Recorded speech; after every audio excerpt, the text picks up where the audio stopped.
Mississippi.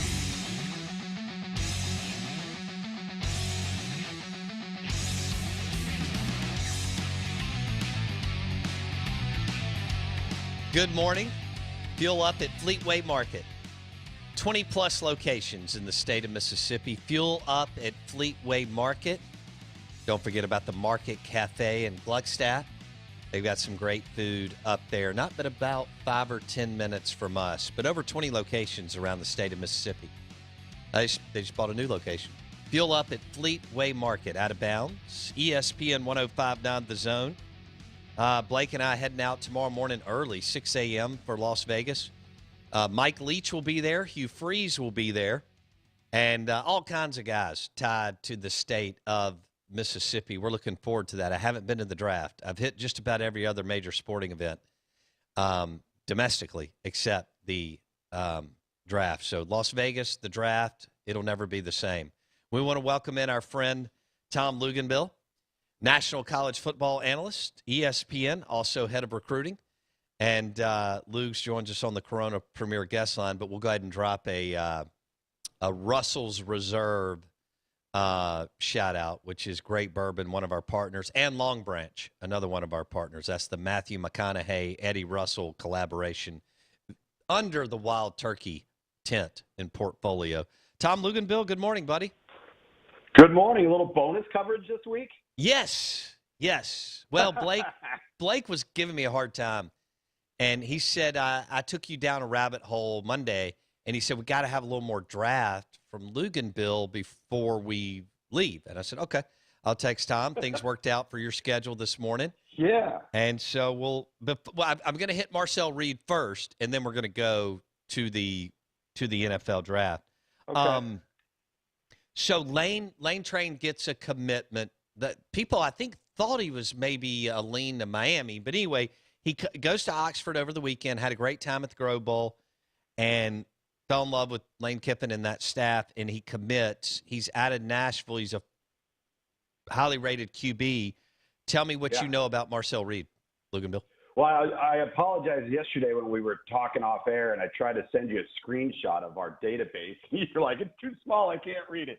But no, the thing that I like about this kid, this is going to sound crazy, and I do think he's a four-star caliber kid, and I do think he's got a chance to be a really, really good player.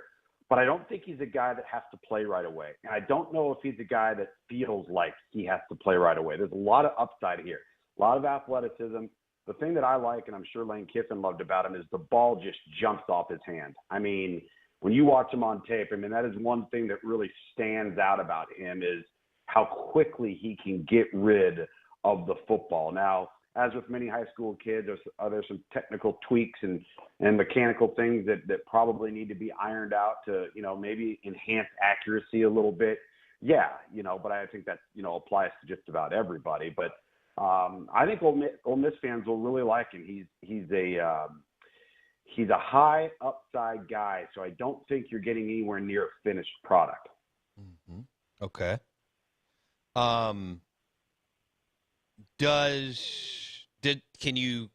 Is there a comp you can think of, or too early? I don't know if it's too early. I would maybe say athletically he can do some of the things that like Caleb Williams can do, where you're a really good athlete. Maybe you're not Lamar Jackson, but you don't have to be. But you are a threat at all times to either be a designated runner or to pull the ball down and create problems with your feet. That's probably the best way I would describe him. Okay. All right. But you like him. Do you consider him one of the top QBs in this class? How do you see that? Oh, yeah, absolutely. I think he's a four-star guy. What we do is we reserve about, I would say, a handful, maybe a little more than a handful. We reserve about, I would say, 5 to 10 guys that are, I would say, cusp ESPN 300 guys that we really want to watch or get through the summer, and then we want to see in the seniors. Okay. Guys that we have graded in the 4-star range, and we're kind of I don't want to say holding out, but maybe taking our time. There's something that intrigues us about the kids, so we want to get a little more insight, and we just let the process play out. I guess that's the best way of putting it. Okay.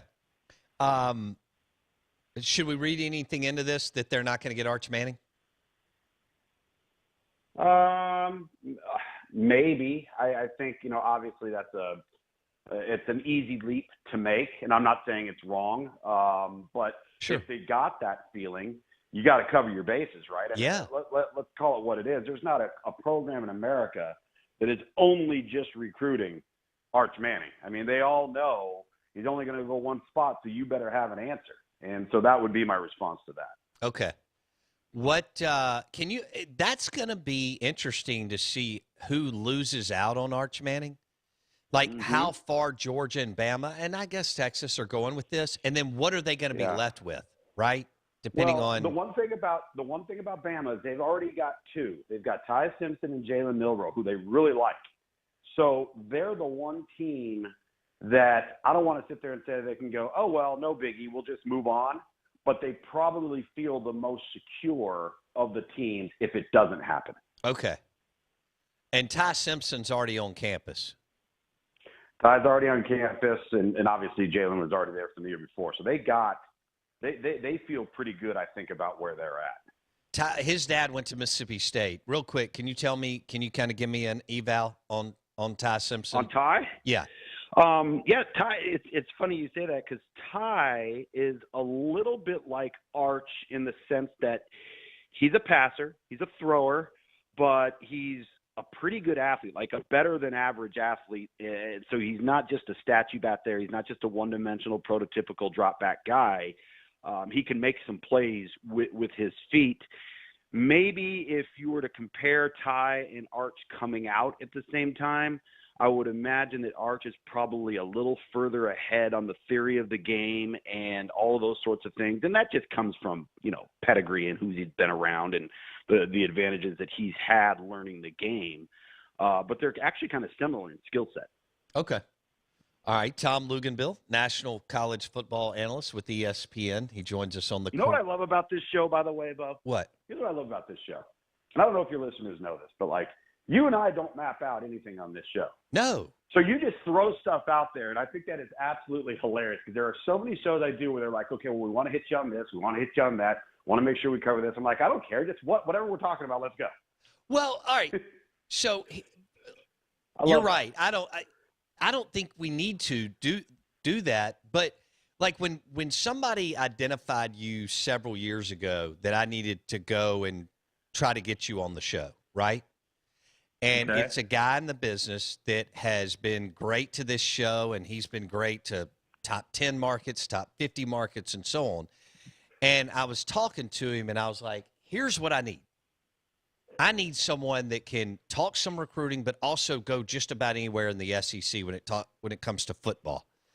And he said, okay, Tom Luginbill. And I said, all right. I knew who you were. That's nice of that individual. Yeah, I knew who you were, and then he had your cell number and email, and and the rest is history. But I don't think we ever lead you down the wrong path, but maybe every now and then. But here's the deal, and I'm not doing this just to, suck up, but you can go anywhere. I mean, all right, here's the deal. You evaluate all these players coming out of high school. Then you call games all over the country every year, which means you see players from all the Power 5 conferences. And then you can even talk to us about them going to the NFL, which is what I'm about to ask you with the next question. So, all right. So Trayvon Walker from Georgia or Aiden Hutchinson? What did I tell you 2 weeks ago? You love Walker? I think he's better than all of them. He's the best player, pound for pound, in the entire draft. I truly believe that. Now it looks like a lot of these draft guys are starting to come around on that too. Yeah. Now, Daniel Jeremiah said he didn't feel like there was enough good tape on him, and I thought, that's – Go watch. I can tell you exactly what play it is. Go to the Georgia-Auburn game. It's play number 29. It's play number 29 in the Georgia-Auburn game. I can remember it vividly. Where, he's almost 6'6", 260 pounds. and he is dropping into the middle of a Tampa 2. So he's in the middle of the field, and he comes up out of nowhere and actually thuds Tank Bigsby at Auburn, like whacks him. And he shouldn't even be in on the play. He's not even primary run support. And you're looking at him and you're going, whoa. I mean, I'm telling you, man, he's a different cat. And I like Aiden Hutchinson. I really do. And I hate to mislabel the try-hard guy, like, because you want everybody with great effort. You want guys running on 93 octane. But I would also point to the Michigan-Georgia game in the semifinal. And Georgia's playing with a reserve left tackle, and they owned Aiden Hutchinson. And I think he's a good player, and I think he'll play in the NFL for a long, long time. Mm-hmm. But the number one overall guy in the draft, not for me. No way. And so when you say that, it almost sounds like you're not sure he's worthy of top 5, 7, 10. I do. I think he's top 5, top 10 worthy. There's no question in my mind. Now, okay. If you took him, Thibodeau, Trayvon, and Jermaine Johnson, all of those guys are better athletes than Aiden Hutchinson is. And they all have their own little strengths and things of that nature. But, like, to me – okay, let me ask you this. If you were picking today, you already told us you'd pick Walker over Aiden Hutchinson out of Michigan. Uh-huh. For our listeners, Walker's out of Georgia. Surely you watched him play. Thibodeau's out of Oregon and Jermaine Johnson's out of Florida State. Would you pick both of those over Aiden Hutchinson, Luke's? I tell you, I might. I think there's something about Jermaine Johnson that's got a chance to be really, really good. He's nowhere near scratched his ceiling. You know, he was a guy out of high school, didn't qualify, ends up going to junior college, joins Georgia, was a role player. So he hasn't played as much football. There's not a lot of mileage on that chassis. And then goes to Florida State and has a dominant season for them. I just think his upside plus the athleticism side of it might give him just a notch above Hutchinson for me, just a notch. But again, too, Bo, you know the other thing in all of this? It depends on where they go. Sure. How are they going to be used? You know, how are they viewed? Do they want a guy to be stand-up? Do they want a guy with a hand on the ground? Is he going to be a 5 technique? Is he going to be an edge guy? Do they need somebody that can play all over the place and you don't worry about him being a fish out of water? Like, that's really the question that you have to answer with all of these teams, because so much of it is how's the guy going to be utilized? All right, let's go to quarterbacks. Will you rank the 4? And I don't know where you're going to land on number 4, but between Corral, I know who number 1 is, but I still want you to go there. So Corral, Willis, and Pickett, and I don't know if your 4th is Ritter or Howell or whoever, but will you rank your top 4 QBs going into tomorrow night's draft, Luke's? Okay. I'm going to do this couple. I would go Corral, then probably Willis, then Pickett, then Ritter, then Howell. Okay. Now, when I say that, I think Howell and Pickett are more play ready than Willis and Ritter. Okay. Willis and Ritter may have a higher ceiling and are less finished products than Pickett and Howell. Does that make sense? So yeah. The immediate return, if you're looking for a guy that you need to play now, that could have an impact on who goes where and, you know, all of these sort of things. But it's just, to me, I don't think it's a great quarterback class. People know it's not a great quarterback class. And unless you absolutely are 100% convinced that there's a guy that changes the fortune of your franchise, with the amount of difference makers along the defensive front that are in this class, whether it's Jermaine Johnson, whether it's Jordan Davis, whether it's Kayvon Thibodeau, even in the offensive line, Iguanu, Evan Neal, Charles Cross. I mean, you might think long and hard about going that route, and then either in free agency, tapping that market, or tapping rounds 4 through 7 on a guy that you like, and who knows, maybe he pans out. Like, I'm going to ask you this question. Here's a question. that I think is really, really intriguing. If we all, for the most part, agree it's not a great quarterback class, and I think most people feel that way, we feel that way, and you are in the market for a quarterback, do you go out and trade to get Baker Mayfield, or do you take one of these quarterbacks in this draft? I go out and get Jimmy G. Okay. All right, that's fine. Okay, Jimmy G. Baker, Jimmy G. It doesn't matter who it is. I go Jimmy G first, yeah. Okay. Matt Corral second, Baker Mayfield third, if I can make that happen, and then these other quarterbacks that you're referencing.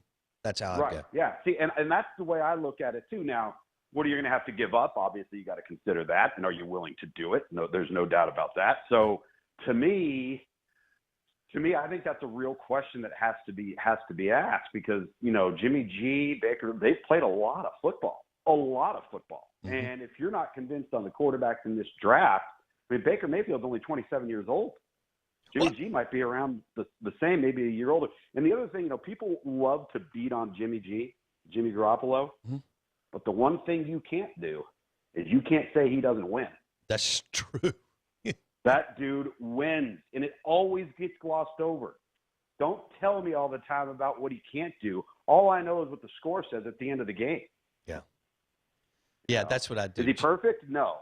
But, geez, everybody's just all over. Like, all right, dude, are we supposed to win or lose? Oh, what are we supposed to do here? We're overboard critical of the QB position today. I mean, it's been that way for a while, but today it's even because nobody believes that Joe Montana ever threw an interception because back then when you and I were growing up, you didn't get to watch the 49ers every weekend. Now you get to see every one of Dak Prescott and Mahomes and Russell Wilson's interceptions because everybody's got all the games, You got it. I like where we're going here. All right. Wonderlic. All right. First of all, Tom Luginbill, national college football analyst with ESPN. He joins us on the Corona Premier Guest Line.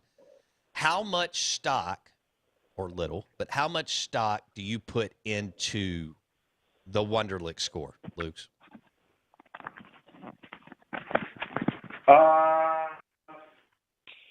Some.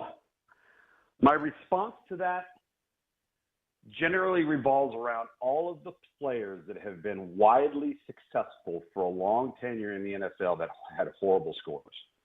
Vinny Testaverde, Randall Cunningham, Steve McNair. I mean, there's a long, long list. Now, I know most people now who fall on this have seen some of the scores. I think it was Sam Howell was the second highest. Yes. Of this class, and then you had Corral and Kenny Pickett not score really well, right? And you would sit there and say, well, how did Kenny Pickett not score really well? The guy played for 19 years. And what does he not know, right? I mean, but again, it's not all X and O football IQ stuff. It's problem solving. It's the pace at which you have to do it. There are so many things that go into that, and I've never really known what to make of it. I'm conflicted about it. I think that sometimes you can sit there and you can talk to the people that have coached him going all the way back to high school. You can talk to assistant coaches. You can talk to media members that have interviewed him. You can talk to just about anybody you want to gain a sense of who this guy is, what he's all about, how he conducts himself, how, I'm using air quotes here, how bright you perceive him to be or they perceive him to be. And then when you have your own one-on-one interactions with him, there's a big part of me that kind of says, shouldn't that trump the Wonderlic? Like, if you've put so much time and investment and you've got countless people telling you, hey, this guy's sharp. This guy can get on the board. He can process. He can take what you taught in the meeting room, go right out on the field and execute it. He can adapt. Because quarterback play is about decision-making and accuracy, right? Right. Well, it's not just the decision-making. It's how quickly you can make those decisions, right? Well, if you've got a wealth of people that you trust, that you're talking to about a guy, and they're willing to put their name on a guy, shouldn't that trump the Wonderlic? And I think more often than not, I would say a considerable portion of the time, it does. Okay. Yeah, Corral came in last. He had a 15 on his Wonderlic score. Yeah. Pickett had a 17. Ritter had a 19. Malik Willis, 32. And you referenced good. Sam Howell. Sam Howell had a 34 on his Wonderlic. Yeah. So. Yep. But you mentioned there's several guys that have had poor Wonderlic scores that have gone on to have fantastic careers in the NFL. Oh my God! I mean, think about it. I mean, there are a ton of them, and I think you just kind of have to take that into account, right? Mm-hmm. I mean, you have to. I don't know how you can't. I mean, especially when there's been like, you look at, obviously Vince Young, low Wonderlic score, didn't pan out, right? So we're going to now say, okay, well, that's all because of the Wonderlic. No, it's not. And it just really isn't, How about this? Here's one. You want a good one? Mm-hmm.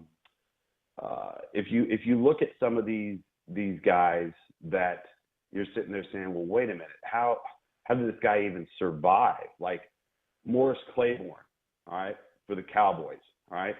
Now he doesn't last very long, but is it all because of the Wonderlic score? I don't know. I mean, I feel like, gosh, you just can't. Frank Gore, all right, he had a really, really bad score on the Wonderlic, single digit. He was unbelievable. I think isn't he playing in the same league with his son? Right? I mean, it's nuts. So who knows? I think it all depends on what you value, what you put your stock into. I think it's one piece of a very, very large puzzle. How many spring games did you do? I did 3. I had Missouri, North Carolina, and LSU this past weekend. We've still got 2 minutes. What was your takeaway from, since Ole Miss and Mississippi State play them every year, what was your takeaway from the LSU spring game? That not only do they have one quarterback, not only do they have 2 quarterbacks, I think they have potentially 4 quarterbacks. And the best one on the day that I just saw was Garrett Nussmeier. I think that the job's going to come down to a battle between Miles Brennan, Garrett Nussmeier. Jaden Daniels will be in the mix because of his athleticism. And then the young true freshman that's a mid-year enrollee will not have a role, Walker Howard. But, boy, is he talented. He might have the strongest arm out of all 4 of their guys.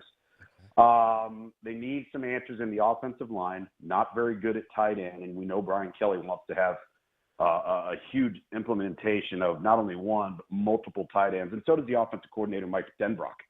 So Mike Denbrock, that offense at Cincinnati the last few years, always in 12, 13 personnel. They can't do that at LSU right now, so they're going to have to work around some things. In my opinion, they are loaded up front on the defensive line. They are really, really deep there. Wow. Okay. We'll leave it there. Hope you have a great week, buddy. Thanks, man. You got it. You too. See ya. Tom Luginbill on the Out of Bounds Show. ESPN 105.9 The Zone, brought to you by Jameson Ginger and Lime, cocktail in a can, and Crown Royal Whiskey and Cola, cocktail in a can. You know where you can find it? Corner Market grocery stores around the state of Mississippi, including Corner Market in Belhaven, Corner Market in Fondren. I lived in both those neighborhoods. And Corner Market grocery store, Northside Drive, but there's over 20 of them in the state of Mississippi. Cocktails in a can, Jameson Ginger and Lime, Crown Royal Whiskey and Cola. You can find it at Corner Market grocery stores in the state of Mississippi.